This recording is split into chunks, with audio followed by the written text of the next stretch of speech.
Welcome to our deep dive into strategy and leadership. We're exploring fresh perspectives on how organizations need to adapt in today's, crazy fast-changing world. Yeah, it's a wild ride out there. It really is. And our guide for this journey is Boris Gloger's book, Strategie als Praxis. And let me tell you, he doesn't hold back. He really doesn't. What I find so fascinating is how he just throws out those old school assumptions about organizations operating like well-oiled machines. Right. It's a tempting metaphor, but I don't know. It just doesn't cut it in today's world. Okay, so no more picturing those stuffy boardrooms Right. with flowcharts everywhere. Yeah. I'm kind of relieved, to be honest. But what does he suggest instead?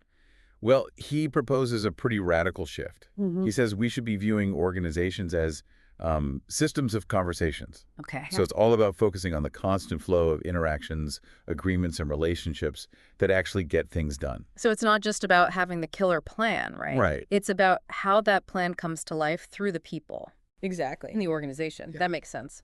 But how does that change how we approach strategy? Well, think about it. Strategies are born, implemented, and evolve through thousands of conversations. Brainstorms, quick chats at the water cooler, team meetings, all of it. Sure. These interactions ultimately determine whether those strategic goals, ever turn into action. Interesting. So I'm starting to see how communication is so crucial in this whole model. Absolutely. Now, Gloger even compares strategic planning to a bikepacking trip across Germany. Yeah. How does that even work? It's a brilliant analogy, really. Yeah. You can meticulously plan your route, invest in all the best gear, but reality always throws those curveballs at you, right? Sure. You're constantly adjusting your course, making on-the-fly decisions, but you still keep the end goal in sight. Right, okay. Strategy, in today's world, it's much the same. So ditch the rigid plans and just embrace adaptability. Yeah. But isn't there a danger in that? How do you avoid, veering too far off course and just getting totally lost? That's where strong leadership and a shared understanding of where you're going as an organization become crucial. Okay. And Gloger points to some historical examples to show the limitations of rigid planning, like the Maginot Line, for instance. Right. That static defense system that, it failed miserably. It did not work out so well. Because it just couldn't adapt. Yeah. Ouch. Yeah. Yeah, not a great example of adaptability. It makes you think about those companies, right, that are clinging to what worked in the past, Yeah. Oblivious to everything that's changing around them. Absolutely. So if the machine metaphor is out, what should organizations strive to be? Gloger borrows a concept from Nassim Taleb. He calls it anti-fragility. Okay. It's not just about being resilient, about bouncing back. It's about actually getting stronger and even thriving because of disruptions. It's a pretty powerful idea. Okay, anti-fragile definitely sounds like a superpower. But how does an organization actually achieve that? Think about it like this. Instead of just weathering the storm, anti-fragile systems use those shocks to their advantage. They have mechanisms built in to embrace uncertainty and turn it into growth. A great example is, you see this a lot in software development, with microservice architecture. Okay, microservice architecture.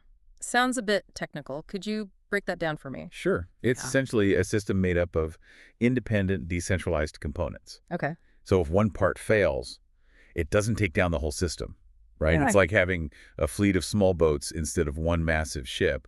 If one capsizes, the others can keep sailing.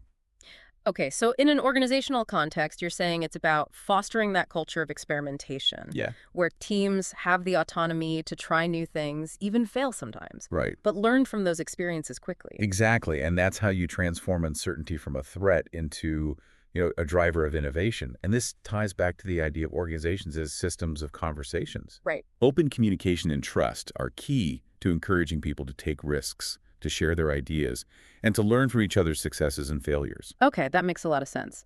So we've talked about ditching the machine metaphor and embracing anti-fragility. What other paradigm shifts does Gloger propose?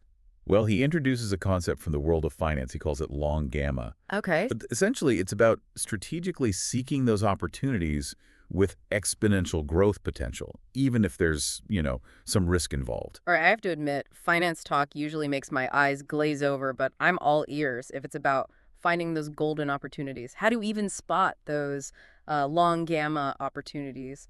Glogger uses a 4-quadrant model to categorize opportunities. He looks at their current return and future potential. It's all about finding the sweet spot between exploiting what's already working, your cash cows, so to speak, Right. and exploring those new ventures that could be future stars. Interesting. So it's not an either, right? It's about having a mix depending on where you see the biggest potential payoff. You got it. Yeah. He stresses that this dynamic approach to strategy is very much connected to Simon Sinek's infinite game concept. Oh, I love that concept. Yeah. It's about shifting from a sprint to a marathon mindset, right? The goal isn't to win, but to keep playing and adapting and growing indefinitely. Yeah. How do you translate that to the business world? Well, Sinek outlines 5 key practices: having a just cause, building trust, studying rivals to learn and evolve, preparing for curveballs, and having the courage to lead even when you're faced with uncertainty. Wow. That's a lot to take in. It really makes you rethink what success even means in business. It's not just about those quarterly targets. It's about building something that can last and constantly evolve. Absolutely. And this leads us to the heart of Glogger's argument, the need for agility. It's about embracing change as a constant. So are we talking about things like Scrum, design thinking, OKRs, all those buzzwords? You got it. But it's not about blindly applying methodologies. It's about understanding the principles and how they can empower teams. Right. To work iteratively, learn from feedback, and deliver value quickly. So it's about action, not just endless planning and analysis. Absolutely. Glogger also highlights a fascinating approach called appreciative inquiry. Yeah. Now, AI, I thought we were talking about strategy, not artificial intelligence. Right. I know it can be a bit confusing. Yes. But in this context, AI stands for a change management approach. And it's about focusing on what's already working within an organization. Okay. It's about building on those strengths and successes. So instead of obsessing over problems, you find those bright spots and build from there. Exactly. I like that. It's much more positive. It is. How do you put appreciative inquiry into practice? Is it just brainstorming sessions? It's more than that. It's about asking the right questions. Glogger describes it as a 5D cycle: define, discover, dream, design, destiny. Okay, so it's about grounding those big ideas in reality. Right. And actually figuring out how to make them happen. Have you seen any real-world examples of companies implementing this successfully? Oh yeah, there are quite a few. For example, a major healthcare organization used AI to improve patient satisfaction. By focusing on what was working well in their interactions with patients, they were able to implement best practices across the organization. That's a great example. It really shows the potential of this approach to drive positive change. But of course, none of this works without strong leadership, right? You're absolutely right. Glogger dedicates a whole chapter to rethinking leadership. He introduces this concept of gelernte Führung, which basically means successful leadership. Okay. Successful leadership. Now, who wouldn't want that? What are the key ingredients? Well, it's about fostering collaboration, creating a psychologically safe environment for risk-taking, communicating purpose clearly, and supporting your team's well-being. It's all about people again. Exactly. Glogger argues that leaders need to embrace continuous learning, balance strategic vision with, actually being engaged in operations, and empower teams to make decisions and take ownership. He even talks about founder mode. Okay, now what is founder mode? It's about leaders maintaining a deep understanding of the day-to-day operations, even as the organization grows. Think of a founder in the early days of a company, deeply involved in everything, close to the customers. Right, so it's about staying connected to the reality and not getting lost in those abstract strategic plans. What are some practical steps a leader can take to re-engage with that founder mindset? Well, it's about being present, visible, and accessible. Regularly visiting different departments, talking to employees, getting involved in projects. So leading by example, showing you're in the trenches. Absolutely. Okay, makes sense. How does storytelling fit into this? Glogger mentions it as a powerful tool. It's more than just a nice to have. Think about how leaders like Steve Jobs used storytelling, not just to present products, but to create a narrative, a story that people connected with. Right. It's about connecting on an emotional level, making people feel something, not just understand. It's almost like strategy becomes this living story that everyone contributes to. But how do you balance that with, the need for data and analysis? It's not about replacing data with stories, but using stories to bring that data to life, to make it more relatable. And remember, Glogger reminds us that organizations are essentially systems of conversations. Right. And stories are the most powerful way to engage people in those conversations, to create shared understanding and drive meaningful change. This is making me think that maybe, just maybe, change doesn't have to be so painful after all. Yeah. Gloger does offer some very practical frameworks for putting all of this into action. I'm excited to dive into those in the next part of our deep dive. All right, so let's get into the nitty-gritty, actually putting this agile strategy into action. Gloger walks us through some really helpful frameworks, and I'm eager to unpack them. Yeah, he offers a really practical toolkit, and one that's, become incredibly popular is OKR's objectives and key results. OKRs, right. I've heard of them, but to be honest, I've always found them a bit intimidating, All that talk about ambitious goals and measurable results, it can feel pretty overwhelming. Yeah, I understand that. But here's the thing. OKRs aren't just about hitting targets, right? They're about aligning everyone in the organization around a shared vision, fostering transparency, creating a culture of continuous improvement. So it's less about chasing every single number and more about the process of setting goals, tracking progress, learning as you go. Exactly. Glauger emphasizes that OKRs should be ambitious, yes, but they should also be aspirational, encouraging teams to really stretch themselves and think outside the box. That ties in perfectly with that infinite game mindset we talked about earlier. Absolutely. But how do you actually implement OKRs without creating more bureaucracy and stress? Because that's a concern I've heard from a lot of people. Well, Gloger lays in a few key principles. First, OKRs should be public, transparent, visible to everyone in the organization. Okay. This creates a sense of shared ownership and accountability. It's a big shift from that traditional top-down approach where goals are often, kept secret. I can see how that fosters the systems of conversations idea that Gloger talks about. Exactly. When everyone is on the same page, it opens up space for better communication, idea sharing. What else is crucial? OKRs should be separate from compensation. This takes the pressure off hitting every single target and encourages experimentation, calculated risk-taking. That makes a lot of sense. It creates a safer environment where people feel comfortable trying new things, even if they fall short, because it's about learning. Exactly. Not just meeting those metrics. Yeah. Okay, so what's the final principle? OKRs should be set from both the bottom up and the top down. Okay. This empowers teams to define their own objectives that align with the overall strategic direction. It fosters a sense of ownership at every level. Okay, you've officially made me a believer in OKRs. Gloger also mentions another framework, V2MOM. What does that even stand for? V2MOM stands for Vision, Values, Methods, Obstacles, and Measures. Okay. It was developed by Salesforce CEO Mark Benioff as a way to articulate his vision and rally everyone around it. So it's a way to break down a big, audacious vision into concrete steps and actions. Can you walk me through each component? Sure. The vision component defines the what do you want to achieve? Values clarify the guiding principles. Methods outline the how, the specific approaches. So it's like laying out the roadmap for the journey. Yeah. But what about obstacles and measures? Obstacles force you to think proactively about challenges. Okay. And measures define how you'll track progress, determine whether you're succeeding. Makes sense. What makes V2MOM so effective? Gloger points out the emphasis on communication and dialogue. Benioff didn't just create a V2MOM document. He actively engaged his team. It was collaborative. There's that systems of conversations idea again. Right. It's not enough to have the strategy tucked away in a document. It's about making sure everyone understands it, buys into it. Exactly. And both V2MOM and OKRs, they should be living documents, constantly revisited, adapted as things change. It's about that agile mindset iterating along the way. It's like acknowledging that you don't have all the answers up front and embracing that learning process. Okay, let's shift gears. Let's talk about a tool that sounds really intriguing, Wordly Maps. What are they all about? Think of them like a topographical map, but instead of mountains and valleys, you're mapping out the components of a value chain, from raw materials to the finished product.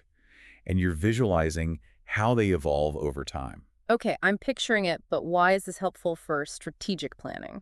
Well, Wordly Maps help you understand where a product or service sits in its life cycle, from those early innovative stages to the more mature commoditized phases. Okay. This allows you to make smarter decisions about where to invest resources and how to position yourself. So if you're dealing with like a cutting-edge product, your strategy is going to be very different from a product that's, become a commodity. Absolutely. Gloger highlights how Wordly Maps can be really powerful for identifying opportunities, understanding competitive dynamics, and anticipating potential disruptions. It sounds like a great way to get that bird's eye view, seeing those patterns that might not be obvious at ground level. What else makes them usable? Well, they can be applied to a wide range of situations, from analyzing the competitive landscape to mapping out the evolution of a whole industry. Think of companies that get blindsided by disruptions because they're too focused on their current products, their current market position. Yikes. Not a good place to be. Wordly maps seem like a valuable tool for avoiding that tunnel vision. Yeah. But what about situations where we're not just dealing with the present, but trying to get a glimpse into the future? Gloger mentions futures thinking. What is that? Futures thinking is a set of tools and techniques that help you explore and shape possible futures. It's not just about predicting them. Okay. It acknowledges the uncertainty, but also that we can have a hand in shaping the future. Okay, so it's less about crystal balls and more about proactively influencing where things are headed. I love that. Yeah. But where do you even begin with futures thinking? It seems so daunting. Well, Gloger suggests a four-stage process. Prepare, anticipate, explore, and shape. Yes. In the prepare phase, you gather information, scan the horizon, define your focus. So laying the groundwork, getting a sense of the landscape. Exactly. The anticipate phase is where you start brainstorming those potential futures, using scenario planning, trend analysis, even creative techniques like storytelling. Wow. The explore phase is all about deepening your understanding. Oh, right. Research, expert interviews, simulations. Okay. And finally, the shape phase is where you develop strategies and actions to influence that future you want. So taking those insights and turning them into concrete action, Right. I'm getting the sense that futures thinking is an ongoing process, not a one-time thing. Absolutely. The world is always changing, so we need to be continually scanning, anticipating, adapting. It's almost like the future isn't something that just happens to us. We can participate in shaping it. That's the spirit. Speaking of shaping the future, Gloger introduces another tool. It's all about challenging assumptions and mitigating risks. ABCD risk management. Have you heard of this one? Yeah. ABCD risk management. Okay, I'm sensing a theme here. Gloger loves acronyms, but what is this framework about? It's a way to assess the validity and potential impact of the assumptions underpinning your strategy. Gloger argues that all too often, strategic decisions are made based on, unexamined assumptions that might not be true anymore. So it's like checking the foundation of your house before building an addition. That's a great analogy. How does it actually work? Well, you assign a letter grade, A through D, to each assumption based on its validity and impact. So if an assumption is like rock solid and has minimal impact, you probably don't need to worry too much. Right. But what about those that are less certain or could have major consequences? Those are the ones that deserve attention. Gloger suggests developing mitigation strategies, gathering more information, running experiments, or even adjusting your plans. It sounds like a very practical way to, inject a dose of reality into strategic planning. Yeah. Making sure you're not building on wishful thinking. Do you have any tips for implementing this effectively? One key is to involve a diverse group of people. This brings a wider range of perspectives and helps identify blind spots. It's also crucial to document those assumptions and the mitigation strategies, to create a record that you can refer back to. That's a great point. It reminds me that strategy is not this static plan. It's dynamic, evolving, and as Gloger emphasizes, demands courage. Speaking of courage, that's another key theme. Agile strategy requires leaders and teams to make tough decisions, often with incomplete information. I've hesitated to make decisions before out of fear of making the wrong choice. I'm sure a lot of people can relate to that. We've all been there. But Gloger argues that in today's world, indecision can be worse than making a wrong decision. He encourages us to embrace, fail fast, learn fast, recognizing that mistakes are inevitable. So it's about shifting from a fear of failure to a culture of experimentation and learning. Exactly. Are there any practices that embody this? Several. In software development, there's test-driven development, TDD, where you write tests before writing the code. Okay. Now, that sounds counterintuitive. Why would you write tests for something that doesn't even exist yet? It forces you to think deeply about what you want to achieve, how you'll measure success, and anticipate problems. So it's about having that destination in mind, even if the path isn't fully clear. Exactly. Gloger argues that TDD shows how courage can be built into decision-making. Taking calculated risks, embracing uncertainty, learning from both successes and failures. It aligns with agile strategy, breaking down big challenges into smaller pieces and iterating along the way. Are there other examples? There's extreme programming, XP, with an emphasis on collaboration, rapid feedback, and continuous integration. Okay, so it's about working together, testing those assumptions, and adapting quickly. I'm seeing a pattern here.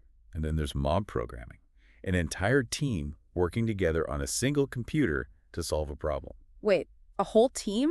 One computer? That sounds a bit chaotic. It might sound that way, but it's actually highly focused and productive. It compels teams to communicate clearly, share their knowledge, and make decisions collectively. I can see how that breaks down silos and fosters ownership. It's a very different way of working. It is. And Gloger argues that these practices, while they come from software development, can apply to a wide range of challenges. It's about that culture where people feel empowered to take risks, challenge assumptions, and make decisions together. It's a reminder that leadership today isn't about having all the answers. It's about creating that environment where people feel safe to ask questions, to experiment, and to learn from each other. But of course, it all starts with the leader. Absolutely. Gloger emphasizes that this courage-driven approach goes beyond strategic decisions. It's about having the courage to stand up for your beliefs, to challenge the status quo, and to build a culture that embraces innovation and continuous improvement. It reminds me of leaders like Steve Jobs who weren't afraid to go against the grain and pursue their vision. Exactly. Gloger argues that this kind of leadership is crucial in our world. It's about being comfortable with ambiguity, embracing uncertainty, and leading with both head and heart. This has been a fascinating exploration of Gloger's ideas. It's given me a whole new perspective on what it means to be strategic, agile, and courageous. And he leaves us with a powerful reminder. Strategy isn't just about planning, it's about action. It's about taking those insights, those tools, those courageous decisions, and putting them into practice. It's about going beyond the theory and embracing the reality of actually making things happen. I'm ready to dive into the final part, where we'll explore even more of Gloger's insights.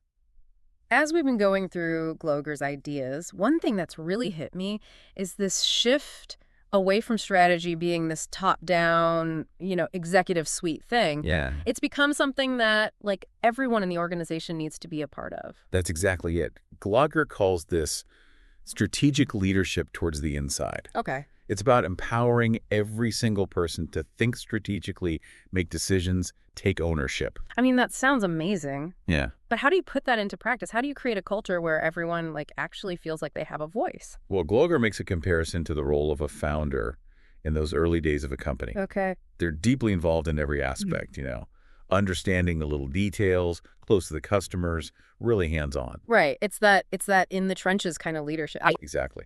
And as organizations grow, Gloger says leaders need to find ways to maintain that founder mindset, to stay connected to the day-to-day reality. He calls it founder mode. Founder mode. I like that. But doesn't that get so much harder as the organization gets bigger? How can a leader who's been there for years, maybe decades, how do they re-engage with that? What can they actually do? It takes a conscious effort, right? Yeah. Stay connected, be visible, Okay. regularly visit different departments, talk to employees, even shadow people to understand their challenges. So it's not about micromanaging. It's just about being present, showing you're invested. Absolutely. Mm-hmm. And founder mode isn't just about being there. It's also about fostering a culture of learning, curiosity, and continuous improvement. Which takes us right back to that concept of organizations as systems of conversations. Exactly. Creating an environment where people feel comfortable sharing ideas, asking questions, challenging those assumptions. Couldn't have said it better myself. Yeah. And Gloger really emphasizes this. This kind of leadership takes a willingness to let go of control, empower those teams to make decisions. There's that trust factor again, which, as we've seen throughout this whole deep dive, is so crucial for agility, for innovation, for creating an organization that doesn't just survive, but thrives. Yeah. Gloger reminds us that this way of thinking, about strategy, leadership, it's not just a nice idea, it's essential these days. It's about letting go of those old, machine-like models. Right. And embracing a more human, adaptable approach. And it's not just about the plan, it's about actually doing it. Strategy as a practice, not a plan. Exactly. So as we wrap up this deep dive, I'm feeling excited, but also a bit, uneasy, if I'm honest. Yeah. Excited for the possibilities, but uneasy because it means letting go of old habits, challenging ourselves, getting out of our comfort zones. It's what makes the journey so worthwhile, right? It's not about finding easy answers. It's about asking those tough questions, embracing that uncertainty, and having the courage to shape the future we want to create. I love that. And I think Glugger's final question is one that we can all sit with for a while. If strategy is less about predicting and more about shaping, what possibilities does that open up for you, for your organization? It's something I'll be thinking about. Me too. Thank you for joining us on this deep dive into the world of agile strategy and leadership. We hope you found it insightful and that it sparked some new ideas for your own journey. Until next time, keep exploring, keep learning, and keep diving deep.